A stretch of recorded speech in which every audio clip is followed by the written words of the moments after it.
Bienvenidos, bienvenidas, bienvenides a una nueva emisión de Cuentero en la Sala. Estamos estrenando la temporada número 2, el primer episodio. Estamos muy contentos de hacerlo porque tenemos una invitada muy especial que tiene, de una manera directa, aunque ella quizás no lo sepa, bastante que ver con la existencia de este ciclo de conversaciones, de charlas, de excusas para hacernos preguntas alrededor de esto de contar historias. Quienes ya la conozcan seguramente van a escuchar con mucho interés esto, van a saber un poquito más de su trabajo, de cómo piensa esta profesión, de qué es lo que hace.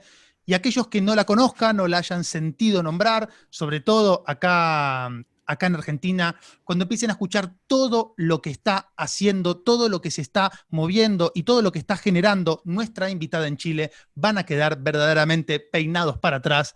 Es un gusto para mí decir que hoy en la sala tenemos a Nicole Castillo. Bienvenida, Nicole, ¿cómo estás?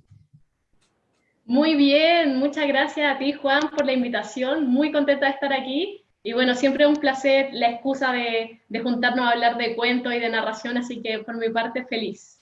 Genial, Nicole, te contaba hace un ratito que la idea de este ciclo surgió hace unos meses, cuando fue el comienzo del confinamiento, las cuarentenas, cierres de escuelas, cierres de teatros, de aeropuertos y de lugares donde cuenteros y cuenteras solemos trabajar. Desde el Instagram de Casa Contada, vos comenzaste a hacer esto, entrevistas y charlas con distintos colegas. Me acuerdo que vi una en vivo, una de las primeras que vi, después fui para atrás y vi las otras, pero te vi charlar con Carolina Rueda. Recién empezaba este quilombo y estaban las dos ahí hablando de qué hacer. Me acuerdo muchas cosas que te contestó Carolina. Me hice a mí mismo esas preguntas que eran muy válidas. Che, esto vale la pena estar contando a través de un vidrio frío que hacemos. Vi que le preguntaste a la semana siguiente o la vez siguiente lo mismo a Pep Bruno, que contestó cosas muy interesantes, pero distintas a las de Carolina. Y a partir de eso, recuerdo que llamé a José Luis Gallego, que fue el primer entrevistado del ciclo, y le dije, loco, che, Nicole hizo esto, preguntó esto, está bueno, charlemos en vivo. Y Cuentero en la Sala surgió 100% de Estamos Hechos de Historias, que es el ciclo que estás conduciendo. Así que muchas gracias por la inspiración y de paso pasamos el dato para que la gente esté atenta de las cosas que están haciendo, que siempre son muy interesantes, en el Instagram, que es @casacontada, ¿no? Casa-contada. Así Casa nos pueden encontrar. Contada. Bien, Y perfecto. nos ganó otro usuario en el Casa Contada. Habiendo hecho esta aclaración, que para mí era muy importante, y habiéndote dado las gracias por abrir ese espacio, por empezar a hacer preguntas, comienzo con la primera pregunta con la que solemos abrir este espacio de encuentro, que no tiene tanto que ver con Nicole en tanto que cuentera, sino con Nicole en tanto que escuchadora. Porque si te dedicas a contar historias, es porque en algún momento te habrán contado historias. Y seguramente en tu biografía de escuchante, desde niña y ahora, has tenido algún o algunos momentos muy intensos de escucha. ¿Viste esos momentos donde estás escuchando un cuento y realmente tu mente hace migraciones, se toma un avión que en vez de ir para adelante va directamente para arriba, se va? ¿Tenés alguna experiencia intensa de escucha que quieras compartir con nosotros?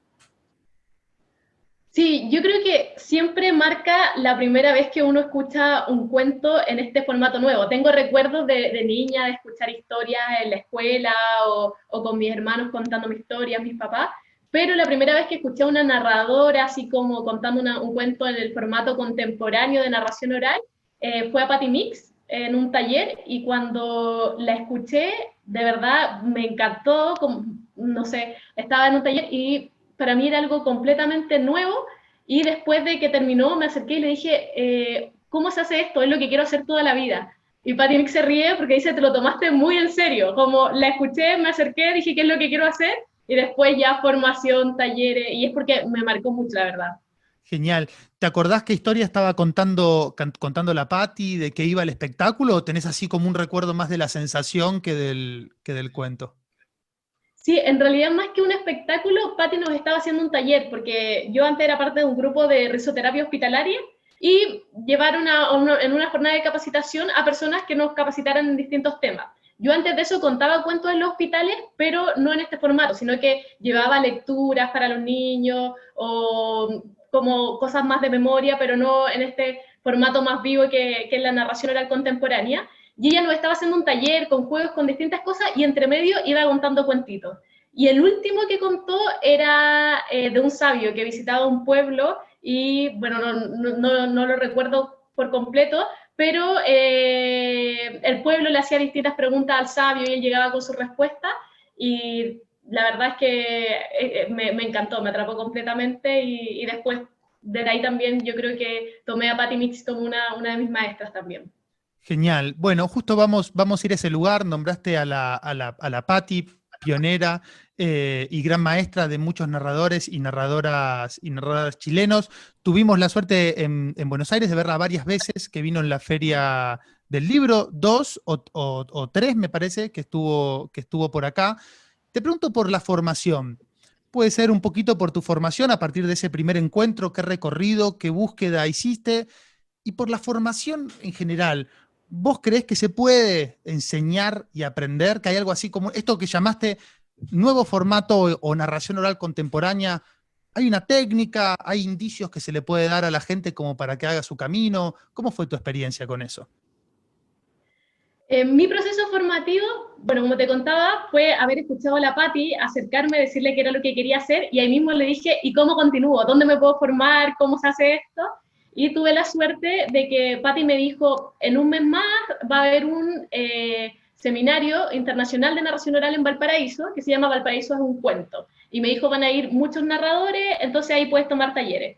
Entonces me inscribí, fui a Valparaíso en un cuento, que era un seminario de varios días, entonces ahí estuve en talleres con Javier Ceballos, estaba J. Villaza. Entonces era mi primer acercamiento al mundo de los cuentos y estaban los grandes cuenteros ahí de invitados. Entonces fue una suerte como tremenda. Y pero al mismo tiempo también me dio temor porque había visto solo a Patti Mix y luego a personas como de categoría internacional. Entonces fue como, esto es un trayecto, hay que hacerlo muy bien, estos tipos cautivan a todo el público.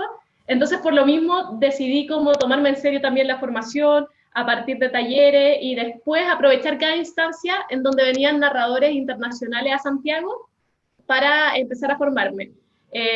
Uno de los mayores como que he tomado más cursos con él es Aldo Méndez, que también me cautivó la primera vez que escuché su historia, y de ahí estuve en una serie, cada vez que venía a Chile aprovechaba y me inscribía, pero en Chile no había mucha formación de narradores orales profesionales que se estuviesen dedicando a esa fecha, cuando comencé yo, que fue en el año 2011, como mi proceso formativo. Entonces armamos la compañía La Matriosca con Andrés Montero, que es mi compañero de compañía y también de vida.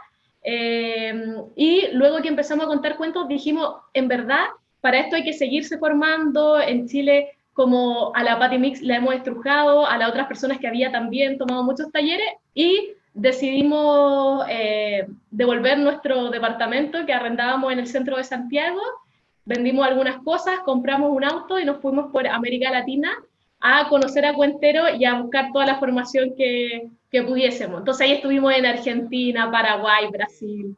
Antes que arranque ese viaje, antes que arranque ese auto, que me va a interesar mucho escucharlo. Para tomar esa decisión, largaron su casa, cargaron las cosas, con mucha inquietud y honestidad estética salieron a buscar ahí nuevas voces, nuevas maestras, nuevos maestros. Antes tomaron la decisión de empezar a trabajar juntos. Ese fue el origen de la Matrioshka. Qué espacios se buscaban para contar? ¿Inauguraban espacios? ¿Les gustaba más trabajar en teatros, en bares, en bibliotecas, en escuelas? ¿Cómo fue esa primera época de hacerse espacio ahí contando? Sí, mira, en esa época era para mí todo muy nuevo y yo creo que en Santiago también era muy nuevo, porque hubo un boom de narración oral en los años 90, pero después fue decayendo en los años 2000 y en el 2011 estaba como muy dedicado a la primera infancia. Entonces, como te contaba en el seminario Valparaíso, un cuento, yo había visto cosas distintas y en ese seminario nos conocimos con Andrés. Luego comenzamos a salir, luego nos pusimos a pololear, luego armamos la matriosca y entonces teníamos como, ya habíamos visto cosas diferentes, que era lo que queríamos hacer. Entonces empezamos a preparar espectáculos para contarlos en cafés, en bares, luego empezamos a ir a colegios, yo estaba en la universidad, entonces tampoco como comencé full con la narración, sino que más como en los tiempos libres, y hicimos un proyecto muy bonito que en los inicios de la Matrioshka, que yo creo que marcó un poco nuestra línea como compañía, que fue un trabajo de recopilación en la población La Victoria, que es la primera toma de terreno organizada de América Latina. Entonces, es una población, una villa, como se diría en Argentina, como muy emblemática en Chile, muy golpeada por la dictadura, ahora muy invadida por el narcotráfico. Entonces hicimos una intervención sociocultural a través de los cuentos que tenía que ver con la recopilación, con que nos contaran los vecinos cómo se habían tomado esos terrenos, cómo han sido sus vivencias.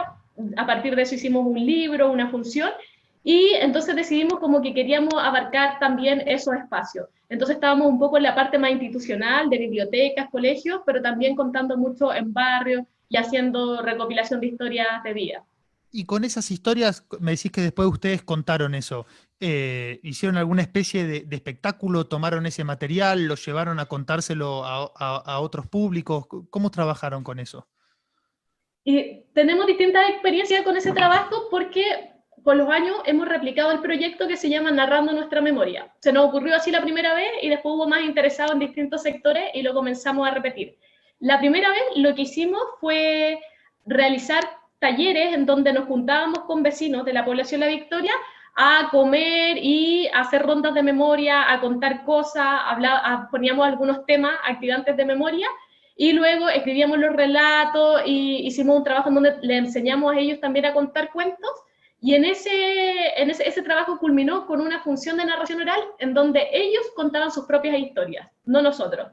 Nosotros solo les otorgamos la herramienta y los propios vecinos de la población contaron su historia y fue muy bonito porque nos prestaron un galpón grande y llegó mucha gente de la población, el cura, el alcalde, y ellos estaban muy nerviosos porque muchos no se habían parado nunca en un escenario, pero fue una de las funciones de narración oral más bellas que yo he visto, muy bonito. Y esa fue una de las ediciones. Y en otras ocasiones hemos recopilado la historia y hemos armado espectáculos a raíz de la historia en donde los contamos nosotros. Entonces, habiendo hecho eso, girando por instituciones, ya con eso que creo que después ¿hicieron alguna publicación después con eso? Bueno, Sí, tenemos un libro publicado con algunos de los relatos. tenían ese laburo y ahí se subieron al auto. ¿Qué auto era? Un Toyota. Bien, para No, preguntar. perdón, era un Daihatsu, pero es que ahora ese auto lo tomó Toyota. Bien, bien, bien. Porque yo ya me lo imagino como la camioneta de Scooby-Doo, todo tuneado, todo ploteado. Capaz no, capaz era un auto. ¿Para dónde arrancaron? ¿Para dónde salieron? Partimos por Argentina, por Buenos Aires, Córdoba, luego el Chaco, Misiones, no, el Chaco, después regresamos a Córdoba, estuvimos un rato harto en Argentina moviéndonos entre festivales y nos quedamos pegados más de lo que planificamos en un principio, pero estábamos felices. Luego fuimos a Misiones, después cruzamos a Paraguay, luego fuimos por Brasil, en Brasil también estuvimos bastante rato dando vueltas, después por Uruguay, y luego regresamos a Chile más abajo. Y eso en auto, pero después nos quedó gustando y nos fuimos a México, y ya, de ahí en realidad como que no hemos parado de viajar hasta ahora, hasta esta semana, que volvimos a un departamento y instalamos nuestros libros y estamos como en nuestra casa nuevamente. Al presente. Esa primera recorrida escuchando otras voces, otras personas, ¿les cambió un poco la manera de trabajar? ¿Se instalaron en otros espacios? ¿Cómo fue creciendo la actividad de la Matrioshka? Sí, yo creo, sobre todo nos entregó la perspectiva de que no es que todo el mundo tenga que estar en un constante proceso de aprendizaje, también hay que atreverse a contar, pero al mismo tiempo que uno ya está contando y que se dedica profesionalmente, siempre hemos sido muy curiosos y nos daban ganas de ver qué formación había en otras partes, cómo podíamos replicar eso en Chile, que encontrábamos que faltaba espacio, cuáles eran los espacios de encuentro. Entonces de ahí hemos sido muy busquillas, como se dice en Chile, y hemos postulado mentorados. Con un mentorado nos fuimos a España 4 meses con Pep Bruno. Siempre estamos postulando becas, mirando qué es lo que se puede hacer para ir a mirar afuera. Ahí les quiero preguntar un poco por la relación con Pep, porque, bueno, nombraste a Patti como una maestra, como una iniciadora. ¿Qué es un mentor? ¿O cómo funciona Pep dentro de la Matrioshka? Me interesa mucho ese trabajo. ¿Supervisa lo que hacen? ¿Ustedes le cuentan proyectos? ¿Trabajan algún cuento específico con él? ¿Cómo es esa relación? Mira, todo esto se dio a partir que de repente Andrés descubrió que en el Ministerio de Cultura de Chile permitía la posibilidad de mentorados. Y la descripción que aparecía ahí en las bases de la postulación era que para personas que querían formarse, no en la academia, no en una universidad ni nada, sino que se querían ir a formar directamente con algún maestro, por ejemplo, un violinista que quería ir a formarse con tal violinista destacado, podía postular a una beca igual que las de magíster y todo, y el ministerio corría con los gastos y con los pasajes y con el periodo. Entonces Andrés me decía, ¿por qué la narración oral no? Y yo lo encontraba muy raro, porque decía, sí, pero tiene que ser algún, no sé, violinista, alguien que el gobierno pague, no sé si narración oral lo van a considerar. Postulamos de igual forma y nos adjudicamos el fondo, que fue como una novedad. De hecho, a partir de eso lo han replicado narradores acá en Chile, pero esta era la primera vez que alguien se ganaba ese fondo con narración oral. Y No, una cosa que me parece súper importante, que no la quiero pasar por alto. Esa pregunta que se hizo Andrés ahí y que vos dijiste, ¿por qué la narración oral no? Bueno, eso explica mucho del trabajo que hacen ustedes y es muy importante. Fíjate cómo por hacerse esa pregunta y mandarse, no solo accedieron ustedes, sino que se abrió un espacio. También habla mucho del espíritu de búsqueda eso. ¿Por qué no? ¿Por qué la narración oral no? sí, bueno, eso fue muy bonito porque mucha gente lo ha podido replicar. Y bueno, la cosa es que dijimos, nos van a pagar una formación, pero tenemos que buscar, o sea, la forma de postular era buscar a un mentor que tuviese mucha trayectoria, mucho currículum, y empezamos a, ¿quién puede ser? Y nosotros hasta esa fecha habíamos visto solo una función de Pep, no lo conocíamos, no éramos amigos, pero habíamos visto su web, que Pep escribe ensayos, críticas, tiene una editorial dedicada a la narración oral, tiene muchos espectáculos, programas de radio, pero es que Pep es una persona que vive completamente de los cuentos, entonces dijimos, él tiene el currículum, lo postulamos, Pep se interesó, dijo, bueno, ¿cómo podemos hacer un proceso formativo? Pero yo creo que él lo decía así como por encima, pero después lo llamamos y le dijimos, salió, nos vamos a ir a vivir cerca tuyo 4 meses, y, y para él, en verdad, yo creo que después de esa experiencia, como que prácticamente nos hicimos familia con Pep.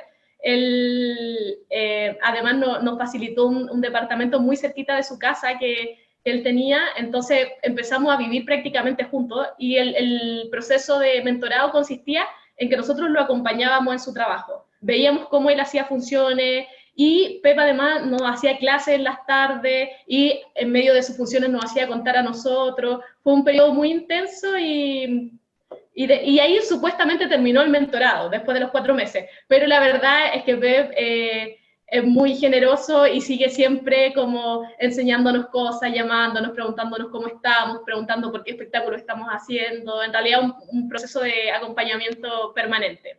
Está buenísimo. Suena como la formación de los gremios en la Edad Media, que iban todos a estudiar con un maestro un tiempo muy intenso donde lo seguían, lo veían desde picar cebolla, qué sé yo, hacer cualquier otra cosa, y después el momento de diáspora.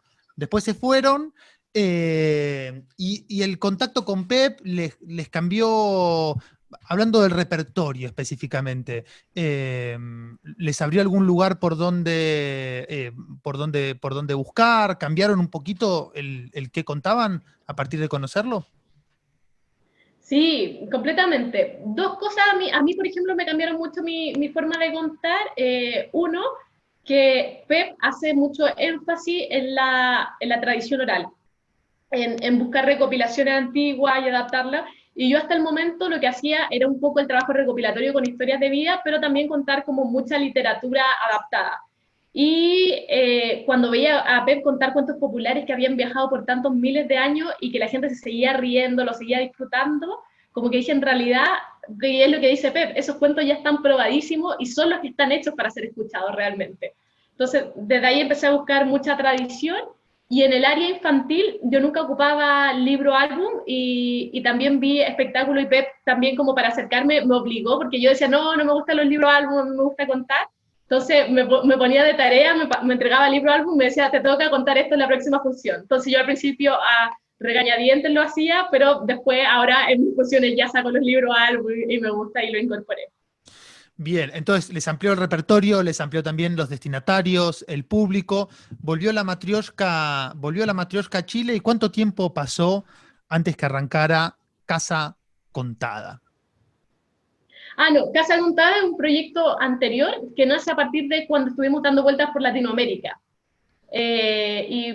Casa Contada surge a comienzos del 2017, porque nosotros en el 2016 estuvimos dando vueltas y en el 2017, cuando retornamos a Chile después de haber visto escuelas de formación, algunas en Argentina, como la de la Ale Oliver, o en Brasil vimos que habían unos posgrados de narración oral que visitamos en Curitiba y en Sao Paulo, dijimos, queremos replicar un espacio de formación en Santiago de Chile, y mientras andábamos en el auto, como en los trayectos de Brasil, pensábamos nombre, y ahí nació el sueño de Casa Contada, que no estaba concretado, sino que solo se nos vino a la cabeza, lo bautizamos, dijimos, no, vamos a encontrar una casa, y se va a llamar la Casa Contada. Y cuando llegamos, lo concretamos, no con una casa, porque no nos alcanzaba el dinero, pero comenzamos arrendando salas, y así comenzó. Pero después comenzamos a hacer talleres de narración oral, pero la gente que tomaba los talleres de narración oral decía, pero también quiero saber cómo contar los cuentos que yo escribo.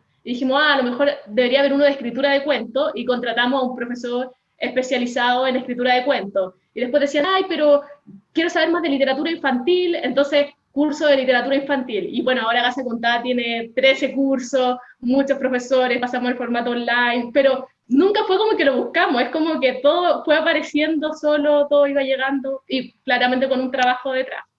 ¿Y sentís que hay en la gente que pasa por los talleres de Casa Contada, sentís que se crea una marca de estilo, una manera de contar, o se transmiten inquietudes, búsquedas y después cada uno hace lo suyo? Uno puede escuchar y decir, este cuentero pasó, acá hay algo que está sonando a Casa Contada, pasado el tiempo.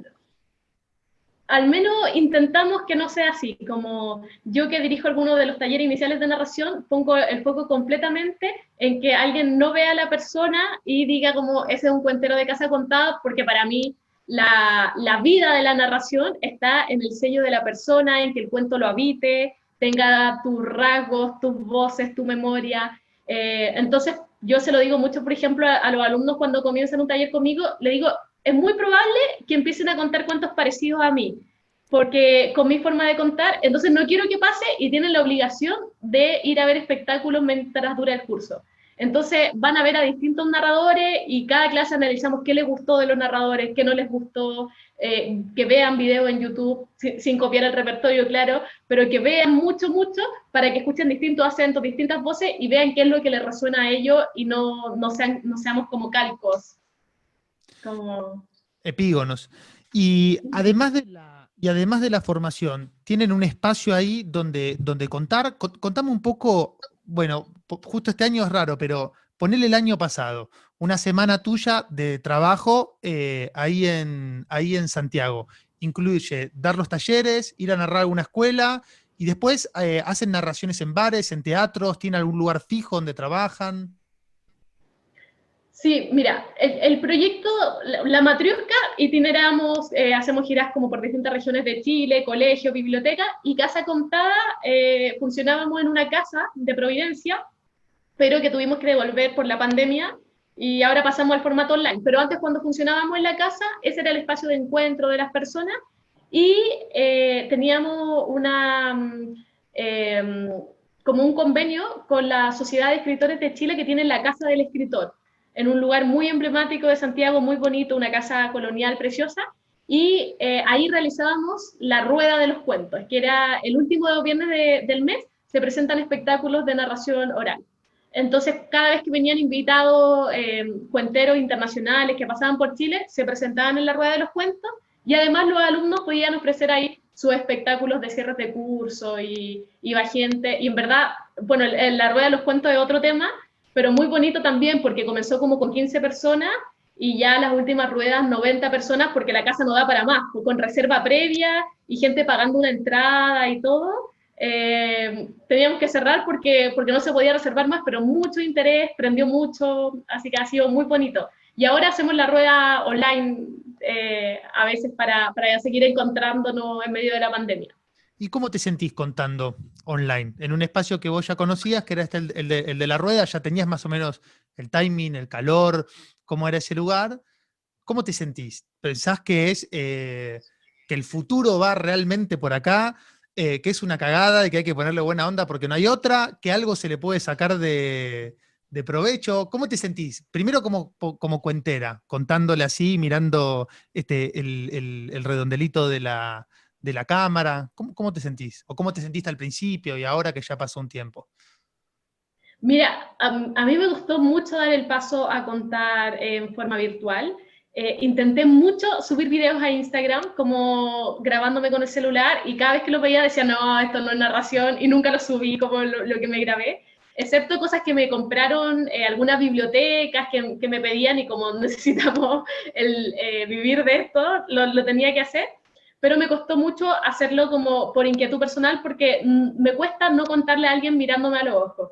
Pero por Zoom me pasó algo distinto, que es lo que pasa en la rueda de los cuentos, que al poner todas las pantallitas ahí frente al computador, sí siento que tengo un público enfrente. Es verdad que no está esa conexión directa, pero mucha gente que conocemos y que está en la rueda lo veo a través de la pantalla, entonces me genera algo muy parecido y sí puedo contar cuentos por Zoom y hacer la rueda de esa forma como un espacio de encuentro y hacemos brindis, salud, intentamos que sea lo más parecido posible. De hecho, le decimos a la gente que en sus casas, antes de la rueda, busquen su mate o su vino y están todos ahí frente a la pantalla con sus cosas, como para sentirnos en comunión, por decirlo de alguna manera. Por eso me gusta, pero así como contar en Instagram que no veo a nadie, hasta ahora la verdad es que todavía no me atrevo. Y por Zoom vas viendo los cuadraditos, viste que es raro, porque a veces, por ejemplo, si yo ahora te estoy mirando los ojos, pero no parece. Ahora que miro la cámara, quizás te doy la sensación, pero no te estoy mirando los ojos. En Zoom, ¿cómo haces? Vas pañando, porque un poco en vivo ocurre eso. Uno, si hay mucha gente, tenés que darle la sensación de que estás recogiendo a todos con la mirada, con el interés, sin inoportunar a una persona que, sin hacerle sentir, ya estás mirando fijo. En Zoom, ¿qué estrategia tenés? A veces te concentrás derechito en el agujerito de la cámara, intentás ver el cuadradito, ves algún otro que son quizás los que más están moviendo, te distraes si alguien se para y le empiezan a hablar, si se le sube un gato encima. ¿Cómo te manejas con ese público?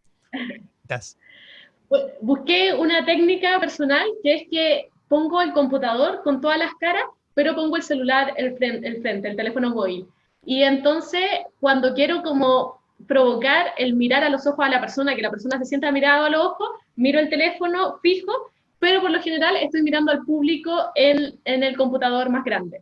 Entonces ahí voy como variando entre mirar y a veces como ya si quiero decir algo directamente me pongo a mirar el teléfono para provocar un poco esa cercanía. Estamos sentados en un lugar con mucha gente y en un momento tenés que hacerle sentir a cada uno que esa parte se lo estás diciendo. Me gusta esa estrategia. Y como escuchadora de cuentos, cuando escuchás a tus colegas, a tus compañeras, compañeros contar, sentís, calculo que al principio la nostalgia de que no esté ahí el cuerpo o la resonancia, pero ¿te olvidás por un momento de la pantalla escuchando? Yo confieso que me cuesta concentrarme porque uno tiene muchas más distracciones alrededor. No es como ir a una función de cuento en donde se pone la luz más tenue y uno tiene la luz del escenario y mira el cuentero. Acá a veces, no sé, quiero ver a compañeros que están haciendo funciones de otros países y estoy con el computador, pero al mismo tiempo como que me pongo a cocinar o me pongo a hacer otra cosa y el ruido. Y no es como que uno está en el teatro y uno dice, de acá no me muevo, el celular apagado, como entonces me cuesta concentrarme, pero lo intento y una vez que logro entrar en la historia y compartir el imaginario que me estaba proponiendo el cuentero, la verdad es que puedo entrar en el cuento.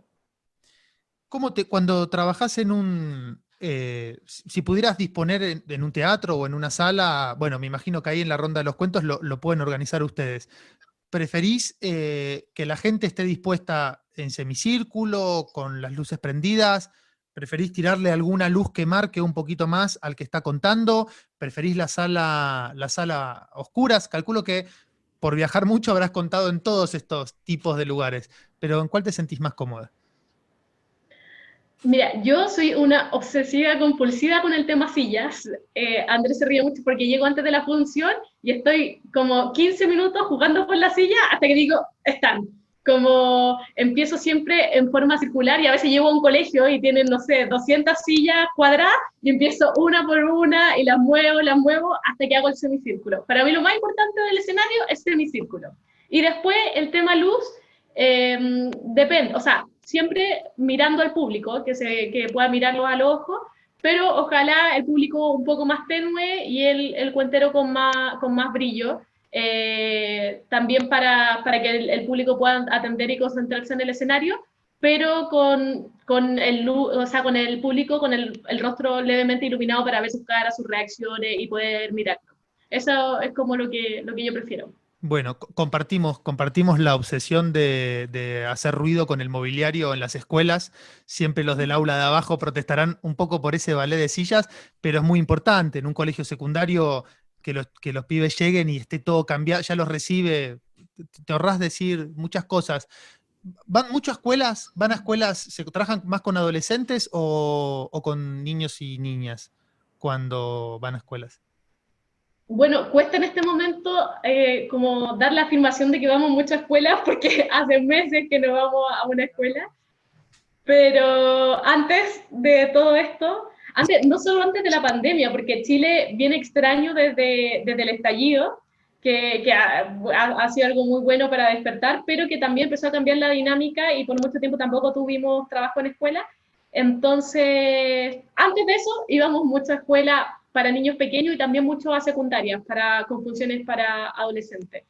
Y bueno, te iba a decir que una de las cosas por las que a mí me importa mucho el tema de silla es porque siento que si estamos en semicírculo, un poco nos recuerda que somos tribu, nos recuerda esto primitivo del ser humano, de sentarnos junto al fuego, de estar un poco en ronda y de que los chicos que casi siempre van sin ganas de escuchar cuentos, se les reciba de una forma distinta en donde digan, ah, soy parte de esto, estoy adentro de algo y no soy solamente un receptor que está obligado a escuchar a la persona que está ahí en el frente dándome como una cátedra desde adelante. Me gusta provocar como otra sensación de intimidad. Genial. Che, contame eso, ¿por qué después entiendo el fenómeno, pero capaz no la causa, ¿por qué después del estallido dicen que se les cortó un poco el trabajo en escuelas? ¿Como un miedo de las escuelas de no querer recibir gente de afuera, más control de qué se dice, qué no, o simplemente estaba todo agitado y no había tiempo para eso? ¿Por qué creen que ocurrió eso? Bueno, ahora estamos cumpliendo un año del estallido, el 18 de octubre cumplimos un año, y lo que pasó el 18 de octubre, bueno, fue que hubo un estallido total de la población ante las injusticias, pero de inmediato se decretó un toque de queda en donde se tiraron los militares a la calle. Entonces el tema de estar en toque de queda y con militares en la calle cambió mucho la dinámica y había sensación de terror, de miedo en el ambiente, entonces mucha gente no quería mandar a los hijos al colegio, también porque la gente protestaba al respecto de tener militares en la calle y se empezaban a armar barricadas en muchos barrios, entonces los colegios empezaron a suspender funciones porque preferían que los niños se fueran antes, comprimir las clases, entonces se dio toda una dinámica social. Viene en el momento del toque de queda y de la agitación. Pensé que era algo que había quedado. Otra cosa que vi y que noté cuando empezó la pandemia, que muchos colegas empezaron a llorar sus agendas diciendo, uy, a todos nos pasó, mirá, ya es mayo y tendría que estar en tal lugar, en junio se cayó este festival. ¿Qué tenían programado para este año en cuanto a viajes y cosas? ¿Puede ser que vos te estabas por ir a África? Sí, bueno, nos íbamos a España primero a participar de un congreso de literatura infantil y íbamos a aprovechar el viaje a España para después ir por África, por algunos lugares queríamos hacer un poco de recopilación, de ver, de visitar algunos lugares y se cayó, como todo. Pero vamos que confío en que en algún momento se retomará. ¿Y qué sentís que te dan los viajes, más allá de estos viajes donde te encontrás con un maestro, con un mentor y eso? Viajar en general, capaz a otros lugares, eh, ¿sentís que aporta a tu voz como cuentera? ¿Escuchás otros cuentos? ¿Lees otras cosas? De todas maneras, como a mí lo que me pasa, una vez lo decía, como que siento que los cuentos son mi patria, un poco. Claramente soy chilena y me gusta como el vínculo con la tierra y con lo que me otorga la tierra misma de Chile, con todo su patrimonio inmaterial, con su memoria, con la oralidad que nos brinda. Pero me encanta de los cuentos que si uno cuenta una historia en cualquier parte en donde la gente te pueda entender por medio de la lengua, se rompe la frontera que te proponen los estados y uno logra como la misma intimidad y se da cuenta de que los niños son niños en Chile, en Paraguay, en, no sé, en España, y como que se ríen de las mismas cosas que suceden en un cuento. Y también siento que los cuentos son muy viajeros, porque los cuentos que tenemos acá, la mayoría viene de España y a su vez venían de Oriente y venían de la India, entonces, los cuentos hacen ese trayecto y me encanta como hacer la ruta del cuento, como ir averiguando, como, también se cuenta este cuento de aquí, ¿y cómo es la versión? ¿Qué es lo que cambió? ¿Qué es lo que la cultura de este país le apropió a ese personaje? Entonces, yo creo que viajar sirve mucho para la voz de los narradores. Aunque también hay narradores que nunca han salido de su pueblo y son espectaculares, sobre todo narradores tradicionales y que pueden contar con detalle toda la cosmovisión del lugar que lo habita. El Es verdad. campesino y el marinero, que decía Benjamin. Che, con esto que hablabas de los cuentos, de buscar la ruta del cuento, para buscar repertorio, ¿sos de bibliotecas, de librerías, de internet? ¿Cuánto tiempo le dedicas a eso? ¿Cómo lo haces? ¿Dónde buscas? ¿De qué manera lees? ¿Le das oportunidad a un libro de progresar? ¿O lees un poquito y si sentís que no va? ¿Cómo es ese momento? ¿Te dejás enamorar por los cuentos? ¿Vas a buscar algo específico? En el trabajo de repertorio, me gustan mucho los libros de recopilaciones, como que contienen muchas historias y pensando como en ser contadas, porque lo veo como un trabajo. A veces digo, ya, voy a buscar cuentos para el repertorio porque me es distinto a leerme una novela como por placer, porque en general no adapto necesariamente novela o otro tipo de cuento. Me gusta buscar, a veces concentrarme en un libro de recopilación y buscar por ahí, pero como más me gusta leer es a través de la oralidad. Me encantan las historias de vida, me encanta ir a barrio, ver qué historia hay, también ver qué historia ha escrito la gente local. No sé, por ejemplo, hay una campesina acá cerca de Santiago, en un lugar que se llama Batuco, que es Griselda Núñez, que es una mujer mayor, ya tiene, no sé, 86, por ahí la Griselda, y es una poeta popular que tiene un trabajo muy bonito, muy poco valorado en Chile, y me gusta a veces ir a verla y ver sus recopilaciones, qué es lo que ha escrito, sus poemas, sobre todo como eso, darle voz a cosas que están ocultas, como bajo piedras. Me encanta cuando uno encuentra algo en un lugar muy escondido y decir, esto sirve, como le va a gustar a la gente que lo puede escuchar. Che, y pensando en lo de las escuelas, que me había quedado pensando en una cosa. Ya que fueron durante mucho tiempo, y calculo que seguirán yendo cuando pase esto, a contar escuelas. ¿Cuál creés vos que es? No te voy a preguntar directamente por una mala experiencia, aunque hay muchas que son muy interesantes, yendo a contar que el entorno conspiró, todo salió medio mal. ¿Cuál es, cuando ustedes llegan a una escuela, la peor intervención que puede tener ahí un docente, un equipo?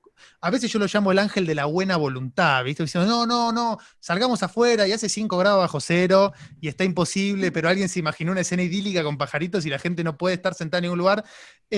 Habiendo recorrido mucho, digamos. Si acá nos está escuchando un docente, una docente que decide invitar a un cuentero, gracias por hacerlo. Gracias, lo valoramos un montón y los estudiantes también lo van a valorar un montón. Pero ¿qué pensás que es lo que no habría que hacer en la presentación? ¿Te pasó alguna vez de que te tocara una muy en contra para arrancar a contar? Sí, bueno, me ha tocado de todo, gente muy preocupada de las funciones, pero también maestras que estando en el cuento, recuerdo una vez que me enojó mucho, como estando en el cuento los chicos, era invierno y entraron con sus parcas, como, no sé si le dicen parca en Argentina. No, no, Son... la muerte quiere decir parca en Argentina, pero bueno, me imaginé que no explica la anécdota.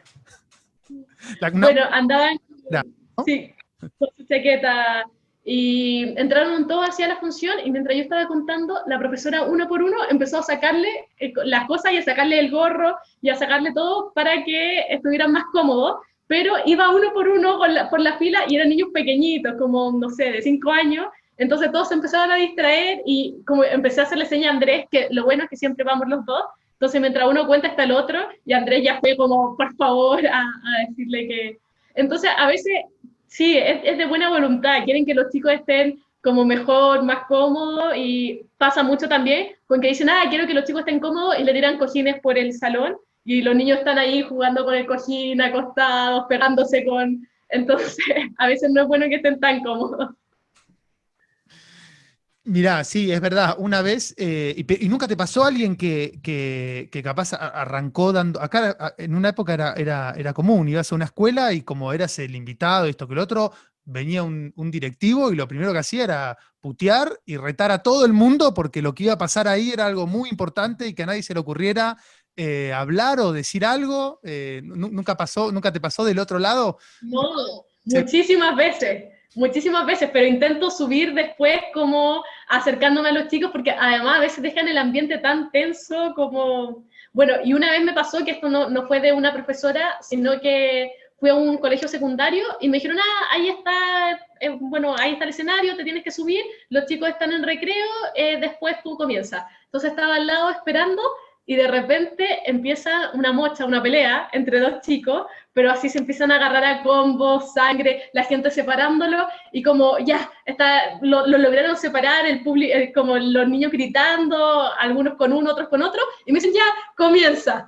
Y yo como, en verdad, y como con los dos chicos castigados al frente mío, como enojados, entonces, no, muy difícil. Sí, situación áspera. Che, y en esa situación, por ejemplo, imposible, o cuando tenés algún elemento distractivo en un público adulto, ponele, ¿sí? Que es distinto, porque con niños o con jóvenes vos podés interpretar que la distracción también puede operar como una manera de leer o de no estar acostumbrado, es otra cosa. Pero en un público adulto capaz te pagó una entrada para ir ahí y aparece alguien que de pronto hace así con un iPad o con un coso grande y se le ilumina toda la cara de luz, ese tipo de distracciones. Ves que alguien está en otra, que no te está prestando atención, no está haciendo un ruido, no está jodiendo, pero no te está prestando atención. Intentás pescar ese pez huidizo o te concentrás en todo el otro bulto que cazaste en la red, no le prestás importancia, no sos tan así neurótica del público. ¿Cómo te manejas con eso? Soy muy nerviosa con el público y por lo mismo prácticamente ya no me pasa. Al principio me pasaba, pero ahora tomo todas las precauciones, como por decirlo de alguna manera, pongo el parche antes de la herida. Entonces, en general, me subo al escenario y digo, si es con adultos, digo, bueno, qué buena noticia estar aquí, cuando está toda la gente afuera, con el celular, mirando los correos, sin mirarse a los ojos, están todo el día así. Ustedes, en cambio, tomaron la decisión de encontrarnos un momento, de mirarnos a la cara, de poner la atención a una historia, de guardar sus teléfonos, y bueno, ahí doy la lata un rato y después están todos como muy atentos en este encuentro cara a cara. Así que esa es mi estrategia para que no me pase. Por prevenir que lamentar. Eh, Volvemos a una cosa que traemos de nuevo a Pep. Son muchas cosas las que hacen y de las que tengo acá anotados para conversar. Perdóname si vamos y venimos de cosas. Lo traemos de nuevo a Pep Bruno para hablar de otro emprendimiento que tienen con él, que es muy interesante, que es un podcast iberoamericano de narración que también recomendamos tanto en Instagram como en YouTube. Vamos a dejar ahí abajo todos los enlaces para que lo puedan ver, para que los puedan escuchar en este caso. ¿Qué es Iberoamérica de cuento? Bueno, Iberoamérica de Cuento es prácticamente una extensión del mentorado. Nos pasó que después de que estuvimos los 4 meses con PEP, llegó el día de despedirnos, teníamos mucha pena, ganas de volver a Chile, replicar el trabajo, pero sabíamos que iba a ser muy difícil volver a encontrarnos de repente, porque nos separan muchos kilómetros y un océano de distancia. Y Pepe en eso nos dice, ay, pero ¿cómo lo hacemos para seguir manteniendo una rutina cercana? Porque sí vamos a hablar por correo de vez en cuando, pero ¿cómo lo hacemos para estar viéndonos? Y Pep dice, armemos un podcast de narración oral para seguir hablando de cuentos. Porque lo que más nos gustaba era ir por la carretera hablando de cuentos, de autores, de historias. Entonces dijimos, eso, como un podcast, y nos juntamos a conversar, y si la gente nos quiere escuchar, genial, pero para nosotros seguir manteniendo esta dinámica de hablar de historia.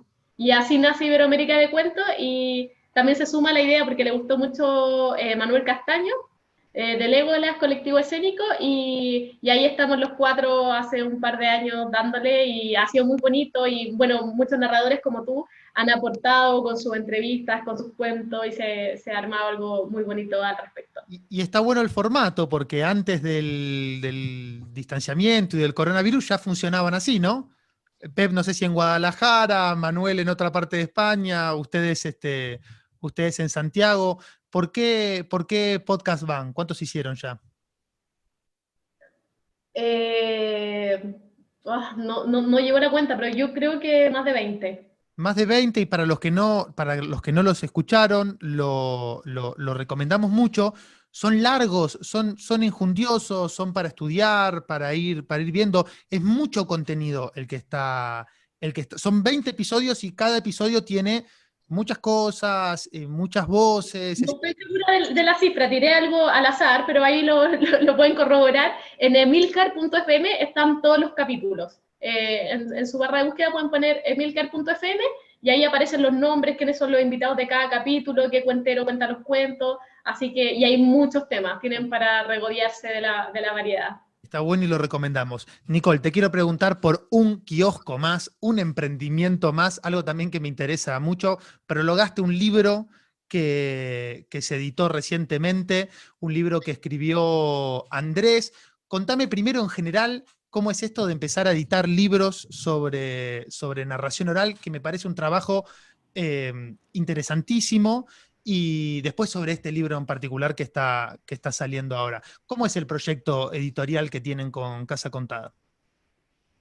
Bueno, la verdad es que Andrés puede hablar con más propiedad del proyecto editorial porque él es como el que está detrás de eso. Yo recuerdo que en algún momento Andrés me dice, como vimos la editorial que tenía Pepe en España, que los libros no podían traer para acá, y dijimos, pero en Latinoamérica también hay mucha gente que podría publicar narración. Y yo, tomando todo eso en cuenta, dije, sí, pero lo puede hacer otra persona, como tenemos muchas cosas con la Matrioska, el festival, Casa Contada, como en verdad no podemos más, como tenemos que darle un respiro a nuestra vida que no sean cuentos, y Andrés como, no, pero hay que hacerlo, porque, bueno, si lo hace, esperamos un tiempo a ver si lo hacía otro, pero nada, y Andrés insistía, y dije, ya, pero en verdad yo no voy a hacer, o sea, voy a apoyar con todo, pero no puedo ser activa en la editorial porque necesito aprender a decir que no a algunas cosas, y Andrés comenzó con todo, y la verdad es que igual terminé sumándome y estoy ahora viendo diagramaciones y las portadas. Está bien, me metí ahí en un tema, no es el objetivo, no es un programa lista pero sí contame, está buenísimo el trabajo, la editorial que tiene Pep se llama Palabras del Candil, tiene varias colecciones, algunas de literatura, otras de ensayo, y una colección, pueden ver en la página. Es un ejercicio un poco desde Latinoamérica alegre y triste porque no se pueden conseguir los libros, o hay que traerlos especialmente. Yo compré libros y los hice traer, es un poco caro el envío, pero vale mucho la pena. La colección, en teoría, que tiene libros de narración escritos por cuenteros, y algunos, como el de Prat Ferrer, de Historia del Cuento Tradicional, que no son específicamente sobre narración oral, pero son sobre cuentos y están muy buenos. Ustedes editaron algunos de esos allá, y contame del libro que prologaste, que salió hace poquito o está por salir, el libro de Andrés. Sí, salió hace poquito, ya se está compartiendo, o sea, ya se está vendiendo acá, ya lo va a comprar alguna gente en esta modalidad de envío. Se llama ¿Por qué contar cuentos en el siglo XXI?